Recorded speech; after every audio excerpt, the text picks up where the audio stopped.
أعوذ بالله من الشيطان اللعين الرجيم بسم الله الرحمن الرحيم فوضوا أمري إلى الله إن الله بصير بالعباد ولا حول ولا قوة إلا بالله العلي العظيم حسبنا الله ونعم الوكيل ونعم المولى ونعم النصير والصلاة والسلام والتحية والإكرام على الرسول المسدد المصطفى الأمجد المحمود الأحمد الذي سمي في السماء بأحمد وفي الأرض بأبي القاسم محمد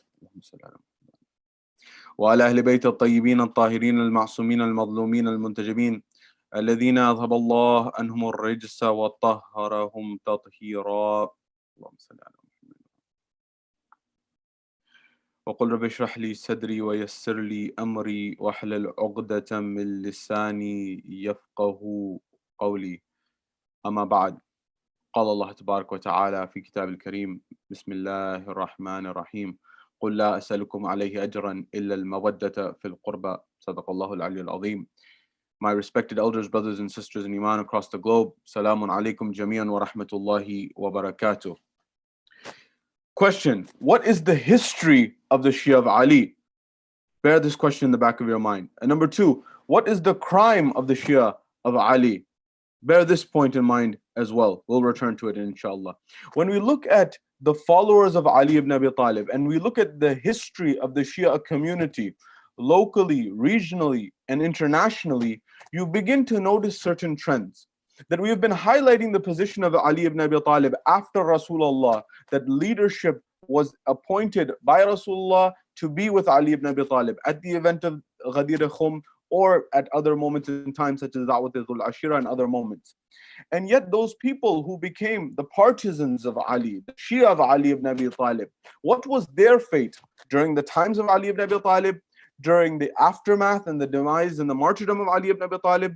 What was their example? And till this day, what is the example of the Shia of Ali ibn Abi Talib? How are they identified? What is the persecution that they have gone through? And what are the horizons for moving forward with respect to the Shia and their future frontiers? This is what I hope to look at in our conversation today.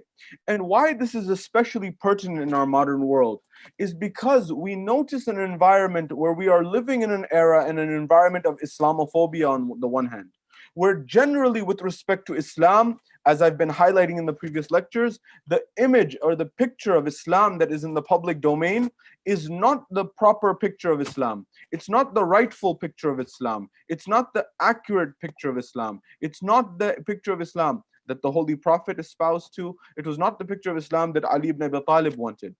And I say this especially because we live in a world where on the one side there's sectarianism and on the other side there is Islamophobia. And those people who adhere to Shia Islam, on one side they are squashed by Islamophobia, by bigots and racists, and on the other side they are squashed by sectarianism within Islam itself. And this is perhaps seen not better than any other example in the example of Aya Hashim, a young girl who was killed in cold blood due to Islamophobia in Blackburn, United Kingdom. A 19-year-old girl who was the victim of a drive-by shooting at the hands of the hatred of Islamophobia. Those people who are bigots, those people who are racist, those people who are discriminatory, killed this individual, this lady, this girl, because of her hijab and her adherence to Islam. But the unfortunate tragedy of an individual like Aya Hashim, who represents not only herself, but so many other people throughout history and in the modern era, is she was killed in life. She was killed by Islamophobes, by people who are Islamophobic. And in death, or after her death, she was the victim of sectarianism, not by non-Muslims, but by Muslims. How? That after her death, there was a GoFundMe, a fundraising that occurred that was set up by a Muslim brother who did not adhere to Shiaism, who did not adhere to the followers of Ahlul Bayt alayhimus salam. This person sets up a GoFundMe for Aya Hashim and her family in order to raise funds. And he says, I found out that she was a Shia. And his reaction is that I apologize. I should not have created this GoFundMe. I should have not have raised funds. And this is something that I don't want to be responsible for on the day of judgment, that I'll be accountable in the negative sense for doing something like this. Imagine that the level of animosity, the level of hatred can rise to a level that one Muslim is saying that another Muslim, I am afraid that God on the day of judgment will hold me liable, will hold me accountable that I raised funds for someone who's a Shia Muslim? What level of hatred, what level of animosity, what level of is this in a society, in a world that we live in? I should note, I received reports that this person who said this, who raised the funds and then apologized for raising the fund, has now again apologized for his demeanor and is saying that the funds will be raised and the funds will be kept. But at the same time, the response, the comments from some other Muslims or so-called Muslims is saying that this lady, Aya Hashim, they were supporting that the funds should be withdrawn. They were supporting that the funds should be given back. They were supporting these actions. And for those people who have adhered to Shia Islam and those people who know the history of Shia Islam, for them, this will not be a surprise.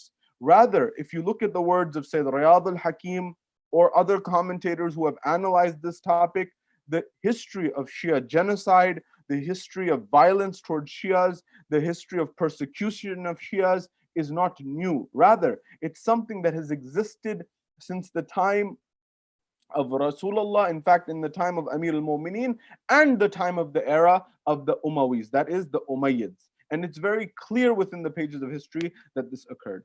Therefore, I want to look at, in our brief moments, in our brief conversation today, I want to look at a few stages of this and help the Muslim community understand why this problem needs to be addressed, why the history of Islam must be understood, why the history of Shiaism must be understood in particular, so that we can put an end to Islamophobia, we can put an end to sectarianism, or rather, we can put an end to Shia phobia.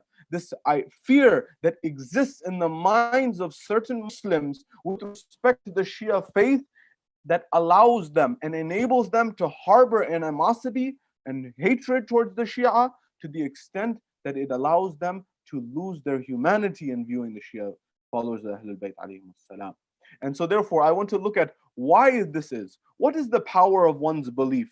And how has this caused fear in the hearts and minds of tyrants throughout history? I want to look at the history of persecution amongst the companions of Ali ibn Abi Talib, the close confidants of Ali ibn Abi Talib, and also those people who are in the aftermath and during the times of the other Imams, and also up until the modern era and modern time. How has our world developed and seen Shia genocide and Shia phobia that has existed? And how does this exist up until this very day? And what is it that you and I can do about it in order to solve this challenge, in order to make a more harmonious, a more loving, a more peaceful, a more tranquil world? This is our topic of discussion and the stages of analysis of our conversation today, inshallah. The first point that I want to highlight, and the first element of the equation that I want to highlight with respect to this matter, is the power of belief. People throughout history have understood that when you look at the followers of Ahlul Bayt alayhimus salam, there is something in their belief that causes rulers, that causes oppressors, that causes tyrants to feel a sense of fear, feel a sense of worry about what? That if the Shia principles are established, if the Shia rulership is established, if the Shia vision is mobilized, then their power, their rule will be destroyed. And don't take my word for this matter. Rather, take the word of experts in this field. Take the words of Time magazine, for example. No, take the words of Wali Nasser at Johns Hopkins University, a leading expert on global affairs and international relations, but not only that, an expert on the topic of the Middle East. And he highlights that for the Shia community, rule under the Sunni community, that is Sunni role, his words, not mine, for the Shias, Sunni rule has been like living under apartheid. This is the view of Wali Nasser, one of the leading experts on the matter, on the subject of the Middle East and on the history of Islam as well as modern international relations. Why is Wali Nasser saying this? That for Shias, Sunni rule or being ruled by the Sunni majority has been tantamount to apartheid. Apartheid, that government that was established in South Africa, where there was racial divides, that the black community, the indigenous community was not equivalent to the white community that had moved there. That community, that there was a complete divide and segregation and there were not even rights, there were not. That movement, apartheid, which Nelson Mandela dedicated his life to fight tooth and nail, Bali Nasser is saying the way that the Sunni rule generally throughout history, the way that they ruled over Shias was as if it was just like apartheid. These are what experts who have dedicated their life to these topics are saying. It is high time that the Muslim community and the global community raise their minds and raise their eyes and look at and listen with all of their senses about the concept, about the topic of Shia genocide and Shia phobia, so that this is put to an end. It is Aya Hashim today. Yesterday, it was a hospital in a Hazara district of Afghanistan, a maternity ward of all places that was targeted. And throughout history, as we'll highlight in a few moments, this has been the reality for Shias through thick and thin, and for no other reason except their love of Ali ibn Abi Talib, the cousin of Rasulullah, the son-in-law of Rasulullah, the brother of Rasulullah, as the Holy Prophet himself said, the brother of the Prophet, the Aaron to the Moses of this Muhammad. Only for harboring love of Ali's family? No. Only for harboring the love and holding the love of the Holy Prophet? No. Only for harboring the love of the Holy Prophet and his progeny? That's the only crime of these people? And yet the international community does not wake up? And yet the Muslim community does not wake up? How is this possible? Why is this happening? And it's time that the world take notice to put a stop to these things. The number one element is the power of the belief. The belief of the followers of the Ahlul Bayt is a stand for justice. It is a stand for equality. It is a stand for fairness. As I've highlighted in the previous lectures, Ali ibn Abi Talib, when he took on the mantle of Khilafat, he said in his inaugural address that I am here to essentially establish justice. I am here to return the right of the people whose right has been taken. I have come here to establish justice, to establish equity. He said that I am here to make sure that anyone who's built wealth and amassed wealth while compromising and taking the right of the public treasury and the people at large, I will take that stolen money away and return it to its rightful possessor, or the person who should possess it appropriately. He says, number one. He said, number two, from today onwards, there's no special treatment. Everyone gets the same amount of income from the Bayt al-Mal, the public treasury. He says everyone's the same, except in the matters of taqwa, as Rasulullah had highlighted. He established egalitarianism. He established equity. He established justice. He established fairness in society. And this is what was picking at the hearts and minds of those people whose status quo equilibrium of the good life had been disrupted. Those people who were living the high life, those people who were living the luxurious life, those people who had benefited so much under the rulers before Ali and after Rasulullah, those people who had luxurious palaces and homes and women and all the wealth that you could imagine, those people got upset with Ali ibn Abi Talib. Why? Because he was disrupting their way of life. And so this animosity began. To what extent did this animosity exist? This animosity, this hatred, this bigotry existed from that time, from the very beginning, and continues till this day at the highest level. How? If you read the history of the Muslim world and you read the history of, for example, the place such as Baghdad, or the history of Baghdad, Tariq Baghdad, for example, and when you analyze this, you will find there was a moment and there was a time in the history of Baghdad. There was a time in history where the walls, the groundbreaking ceremony, that buildings would not be erected, buildings would not be stood up, that there would not be a building that's built unless and until the blood of a Sayyid Hassani, that is someone who traces their lineage back to the Holy Prophet through his grandson Hassan ibn Ali, that someone from his descendants would be brought and their head would be severed and the blood would be drained into the cement. You and I mix cement with water in order to make cement. They were using the blood of who? The Shia. Not only any Shia, the ones who traced and claimed their lineage back to the grandson of the Holy Prophet.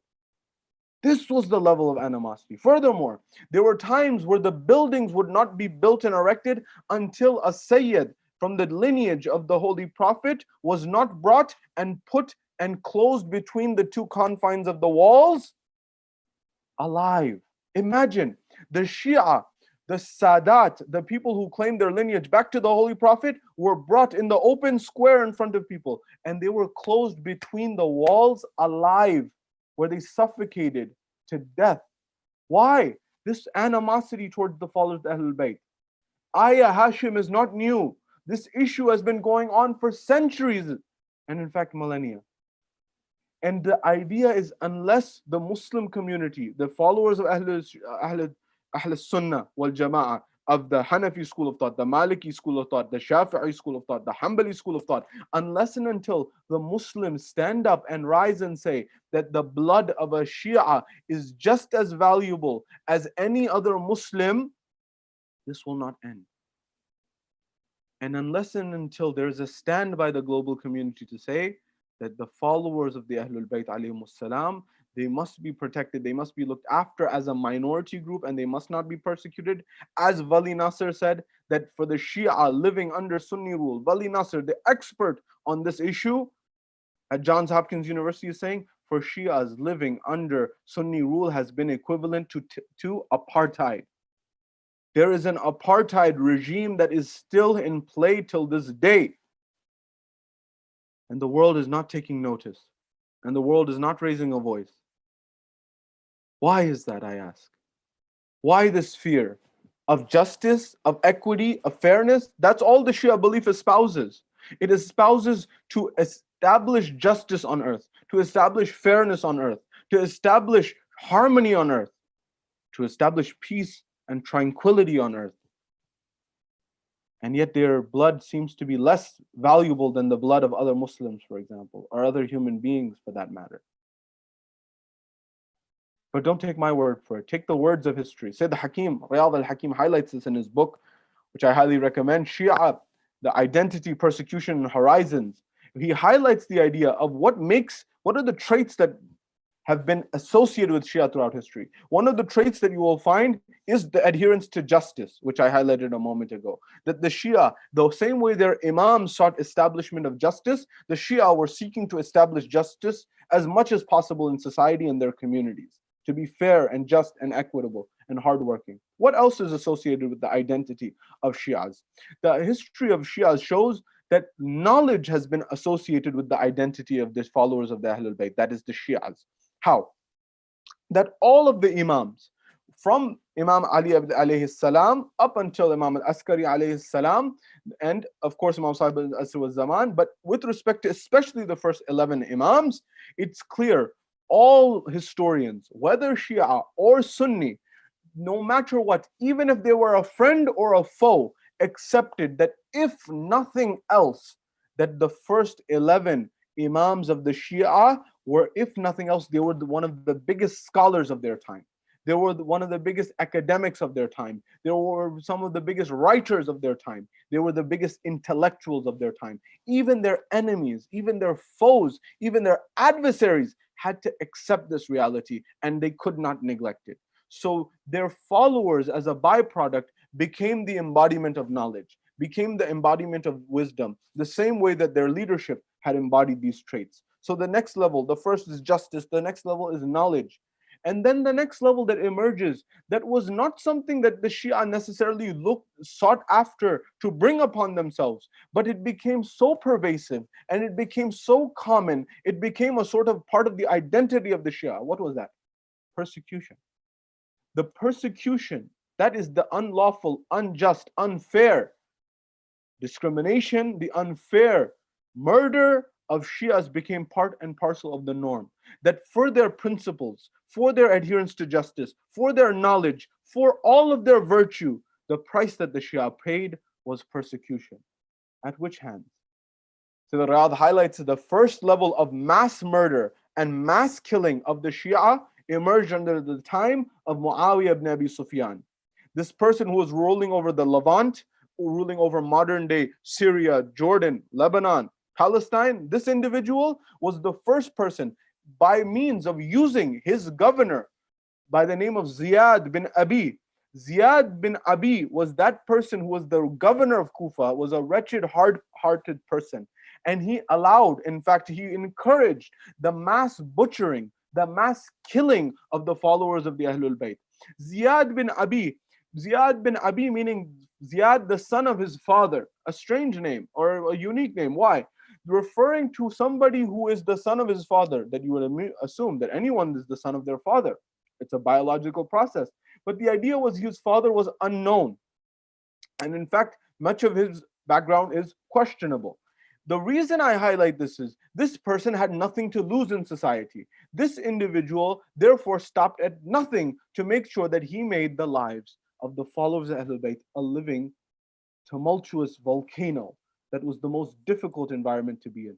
Imam al-Baqir alayhi salam, the fifth Imam, Imam Muhammad al-Baqir, says that in a historical document, he says that the persecution that the Shia faced under Muawiyah by means of Ziyad bin Abi, the governor of Kufa, was such that thousands, if not hundreds of thousands of the Shia were killed. Their hands were severed left and right. Their feet were cut off left and right. And those were the ones who were caught, they were killed left, right, and center. And the ones who were not caught, they were forced to flee into remote towns and into remote localities. I just returned from India not too long ago. If you go in India, for example, you will find in regions such as Lucknow, in, for example, the outskirts of a city like Lucknow, in the middle, in the central provinces of India, for example, you will find remote villages. You will find remote localities where there are followers of the Ahlul Bayt. No, not just followers of Ahlul Bayt. You will find Sadat, descendants of the Holy Prophet, who live in remote villages that you have to drive for hours sometimes to get to. And they don't live in the city. Why? Because they fled, or their ancestors fled many years ago, because they were suffering the persecution of the likes of Muawiyah and his descendants and his henchmen. Only for one thing, for one crime. What crime? That they had the love of Ali ibn Abi Talib in their hearts. This is a crime? What did they do wrong? Until this day, many people whose origin was Arab, many people whose origin was Persian, many people whose origin was Turkish, many people whose origin was Lebanese, many people whose origin was not Indian, rather, but they ended up in India. Why? Because they were fleeing persecution. Those people who ended up in Sindh, in modern day Pakistan, for example, those people who ended up in these regions and these provinces just to save their life. They left their culture, they left their heritage, they left their people, they left their lands. Why? Because they were open ducks, sitting ducks who were being killed, metaphorically, so to speak. Why? Muawiyah was the first to kill. Who was the second? Yazid ibn Muawiyah legitimized mass killings of the Shia at Karbala, but not only at Karbala. After that, in Waqi'at al-Harra, the one who went and attacked Medina, Rasulullah. Read the pages of history. Why is Yazid wretched? Not according to Shia scholars, according to the scholars of Ahl Sunnah wal Jama'ah throughout history, that there was never a time, if you read the honest history, if you read the fair history, if you read the majority history of Ahl Sunnah wal Jama'ah throughout history, they said there is no comparison between Hussein ibn Ali, who the Holy Prophet said is Sayyid Shababi Ahl al-Jannah, who Rasulullah said Al-Hasan wal-Hussein qama or imaman qama or qada, that they are imams whether they are standing or seated. That Hussein ibn Ali and Yazid ibn Muawiyah, all Sunni scholars throughout history said he's a wretched man. And yet somehow in our modern world, people come forward and have the audacity to say Yazid radiallahu. How on earth can you say something so audacious?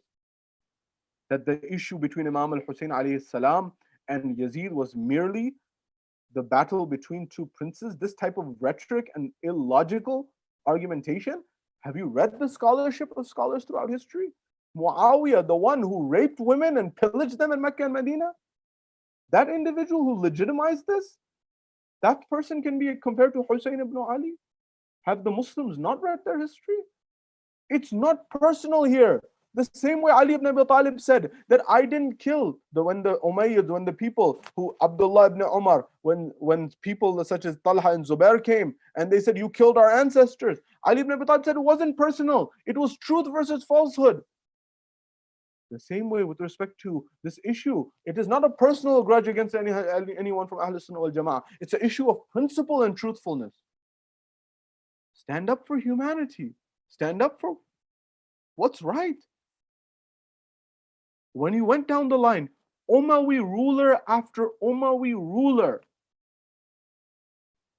legitimized the killing of the Ahlul Bayt's progeny, the killing of the followers of Ahlul Bayt alayhimus salam. And when you look at this, you realize this hasn't stopped. You may say this is early Islam. You go further than this, the Middle Era. Which era in time? The era of the Turks, the Ottoman Empire. What happened under the Ottoman Empire? Sultan Salim. Sultan Salim, this is roughly the 1500s. In this era, roughly 500 years ago, in the Ottoman era, Sultan Salim, he says, I want you to round up all of the Shia under the dominion. Get and gather and collect all of the followers of Ahlul Bayt, all of the Shia, and bring them to me. They said every single Shia, man, woman, and child was brought forth. They said they got thousands, 70,000, 100,000. They brought them all together. 70,000 is more accurate number. They brought them all together. And in that same day, that one day, we're told that he says 40,000 of them are to be killed. 40,000. Imagine this Shia genocide. No, this Shia phobia. For those who say that this is a one-off, for those who say this is an outlier, for those who say this is a one-time thing, I invite you to read the history of Islam and understand what has been happening. Sultan Salim, 1500s, Ottoman Turkey. What did he say? He said, round up all the Shia, 70,000, 40,000 beheaded in one day. The rest were imprisoned for life. Imprisoned for life? Furthermore, Sultan Murad in the Ottoman Spain, right after Salim, Sultan Murad, he says that the Shia, now look, the fear of the Shia was because of what? It was because of their principle and their belief and the understanding that if their movement catches fire, their movement, their connection to Hussein ibn Ali, their connection to Ali ibn Abi Talib, and that revolutionism, that motivation, that inspiration, that strength of Karbala, that embers, if they get fire, this will be an unstoppable force. So they were afraid of Shias. At that moment in time, Sultan Murad says, I want a fatwa. He calls his wazirs, he calls his rulers, his muftis, his religious guides. That, of course, guide being a symbolic term, he would tell them what to do, but these were supposed to be the religious scholars. At that moment in time, he says what? He says, listen, I want for you to write a fatwa for me. He says what?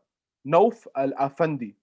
Nauf Afandi is the young scholar who he says.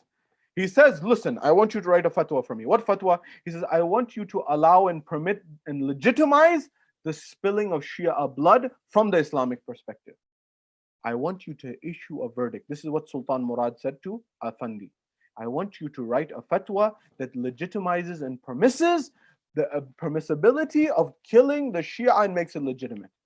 Now look, the environment was such. Either you be an honest scholar or you do what the person asks you. If you're an honest scholar, you do what's of integrity. Such as Imam Nasa'i. Imam Nasa'i was not Shia, but they told Imam Nasa'i, you wrote a book, Khasais Ali ibn Abi Talib, or Khasais Amir al-Mu'min, about Ali ibn Abi Talib. Now write one about Muawiyah. He said, I cannot do this. They killed him. Imam Nasa'i didn't write the book. He didn't fabricate. This person, Afandi, knew that if I write this, then maybe I will survive. But if I don't, he will chop my head off. That is, Murad will have my head off, and he will just call the next scholar, and that next scholar will write the fatwa, and get money. This is the history. And by the way, this has not only happened in Islam, this has happened in Christianity as well, and many other major faiths of the world. Look at the Anglican Church and many other elements of history, and you'll find similar elements throughout history. Nonetheless, when this happened, when this emerged, Afandi wrote the fatwa, he legitimized the killing of the Shia. Furthermore, he didn't stop there. He said that it is acceptable and encouraged to take the women of the Shia as slaves. You can imagine what was the natural byproduct of this fatwa and this verdict. That the women, the sanctity of the women was tarnished, that the people began to become a free-for-all, and the spilling of the blood. In fact, once that fatwa was given, that decree was given, in the city of Aleppo alone, 40,000 Shias were gathered and killed in just one city under the Ottoman rule, in Aleppo, Syria. Just one city. Further than this, you go to Lebanon. In Lebanon, Ibn Taymiyyah, at that point in time, he leads I'm telling the Muslim world to know their history. Ayah Hashim is not a one-off event. It's the history of what Muslims have done. Wali Nasser said what? I remind you once again. Wali Nasser at Johns Hopkins University, an expert on this issue in international relations in the Middle East, he said for Shias, living under Sunni rule throughout history has been equivalent to apartheid. Living under apartheid, what was there in South Africa? These are not my words. These are the words of experts on this matter. Why are they saying this? In Lebanon, Ibn Taymiyyah al-Harani, what does he do? He leads a conquest on Mount Lebanon to the point that he began to pillage and he began to kill Shias left, right, and center. Till this day, there is a mount, rather, there is a cliff in Lebanon that is called Sha'ir al-Banat. Why is it called this name? It is called this name because that is that cliff, that is that ledge that women who are Shia women would jump off this cliff and take their lives. Why? Because those men were raping them left, right, and center. Why? Because it was acceptable to treat Shia Muslims as subhuman. Until this day, that memory is there. Why? Has no one spoken out? Why does no one speak out? Furthermore, you go to Afghanistan, 100 years ago, Abdur Rahman Khan, the Iron Amir as he was called, he led a systematic genocide against the Shia community. Roughly 60% of the Hazara community in Afghanistan at that time was butchered and massacred at the hands of Abdur Rahman Khan. They say over 100,000 individuals were massacred. What's going to happen when somebody, Abdur Rahman Khan, the Iron Amir, comes forward and butchers 100,000 people of the Shia? There used to be many Shias in Afghanistan. Today there's very few relative to what it used to be. And I'm saying this because when a maternity ward in the month of Ramadan in 2020 is attacked because those people are Shia, the people who are victims are Shia, those people need to understand, and the global community needs to understand that this is not new. This has been happening for years. This has been happening for centuries. Wake up, stand up, speak out, be fair, be just, be equitable. Abdur Rahman Khan killed the Shias left, right, and center. They had to flee. Until this day, Hazara are killed because of their love of the Ahlul Bayt alayhimus salam. But this was not new. This was happening during the time of Ali ibn Abi Talib. To my Shia brothers and sisters, I say, have faith in the personality of Rasulullah and the persecution he went through. Have faith in the personality of Ali ibn Abi Talib, and have faith in the companions that were there, who were those who established justice and had belief, and they were willing to go through the difficult times. Because we believe and we know that when our final moments comes, inshallah, in the grave is Ali ibn Abi Talib. That on the Sirat is Ali ibn Abi Talib. And at Kawthar there is Ali ibn Abi Talib. And at every moment we have Ali ibn Abi Talib. In Hashr, in Barzakh, in the grave, at every moment is Ali ibn Abi Talib. Inshallah. And he will take care of us and he looks after us. But I ask the global community, will you not speak out? Will you not say anything? If for nothing else, for your own consciousness, your own conscience, say something, speak out, be honest, be just, be fair, be equitable. Ali ibn Abi Talib is there at every moment for us. We believe as the follows Ahlul Bayt. Rushayd al-Hajari. Rushayd al-Hajari was that close companion of Ali ibn Abi Talib salawatullah wa salamu alayh. And many will also remember Maytham at-Tammar as well. There were certain companions that Ali ibn Abi Talib salawatullah wa salamu alayh, he had told them and given them the knowledge of how they will be killed. He told them, he said, Rushayd, he said, Maytham, you will be killed because you have my love in your heart. They asked only one question. These companions, they said, Ya Amir al-Mu'mineen, will I die in a state where I will still have your love in my heart, that I will die on your path, I will die as a Shia of yours? He said, yes. They said, then we accept anything. We accept any difficulty. We accept any calamity. You know, it's not to be taken lightly. When Rushayd was told this, there comes a moment in time where the governor calls him to the governor's palace. These Umayyas, the Umayyads and the Abbasids didn't stop either. Huh? With the people such as Harun and Ma'mun and these people, Rashid, as the people Muslims call them, but they were not Rashid, huh? They were not at all. Rather, they were Al-Abbasi. They were the misguided. They were the wrong ones. All of these people, but the Umayyads in particular, they called Rushayd al-Hajari. Imam Amir al-Mu'minin told Rushayd what will happen to him. They said, Rushayd, we heard that you tell people the fadail and the merits of Ali ibn Abi Talib in the public square, in the market, in front of people, walking in the town, when sitting, when standing, at every moment, you're telling people the fadail and the merits of Ali ibn Abi Talib.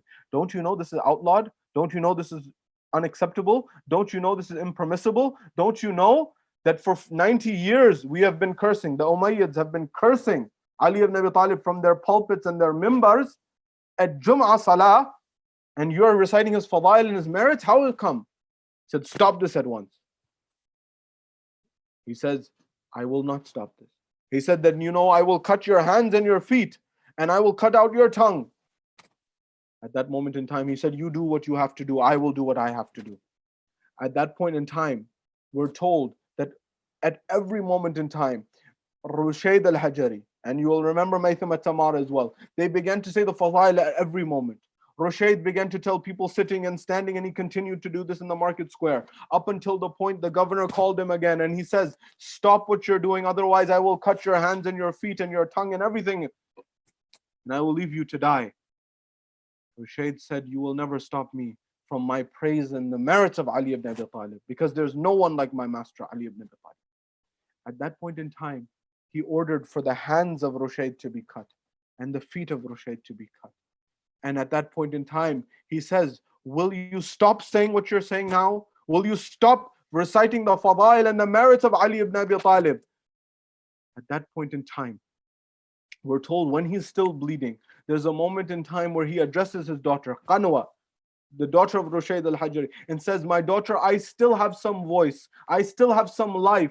Take me towards the market and allow me to recite the fadail of Ali ibn Abi Talib. The ruler thought that he will bleed to death. But at that moment, his daughter took him towards the marketplace and said that, oh people, listen to me as I recite the fadail. Why did he begin to do this? Because when the governor, cut his hands and feet and allowed him to bleed, he said, now I will cut your tongue. He says, at that point, Rushayd says that I am not worried about this whatsoever. He said, will you stop reciting the fadail? Rushayd says, I will never stop. He said, I'm waiting for that moment which my master, my Amir Ali ibn Abi Talib told me, that you will cut out my tongue and I will bleed to death in that state. I'm just waiting for that moment which my Mawla, my master, told me will happen. He said, if your master said that this will happen, I will not do it, because I want to make him a liar. This is what he said.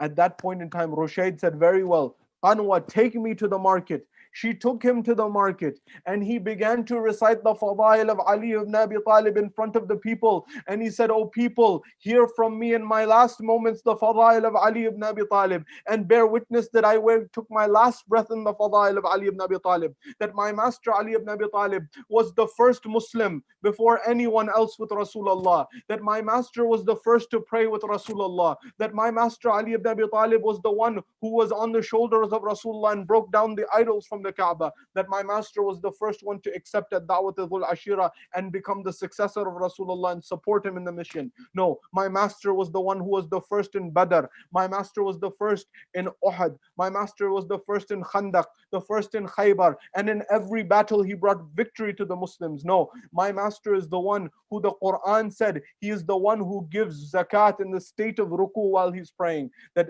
my master is that individual that the Quran says, وَمِنَ النَّاسِ مَنْ يَشْرِي نَفْسَهُ ابْتِغَاءَ مَرْضَاتِ اللَّهِ, on the night of Hijrah, that some people, they sell their souls to their Lord in honor for his blessing and his grace. That is Ali ibn Abi Talib. No, my master is the one who on the day of Ghadir, Rasulullah lifts on his shoulders and says, Man kuntu mawlahu fahada aliyun mawla, Allahumma wali man wala wa adi man ada. And he continues to say, whoever's master I am, Ali is his master. And this is what Ali ibn Abi Talib Talib is. And he continues and say, on the day of Mubahila, Ali ibn Abi Talib was taken as the nafs, the self of Rasulullah, when the ayah said, Anfusana wa anfusakum.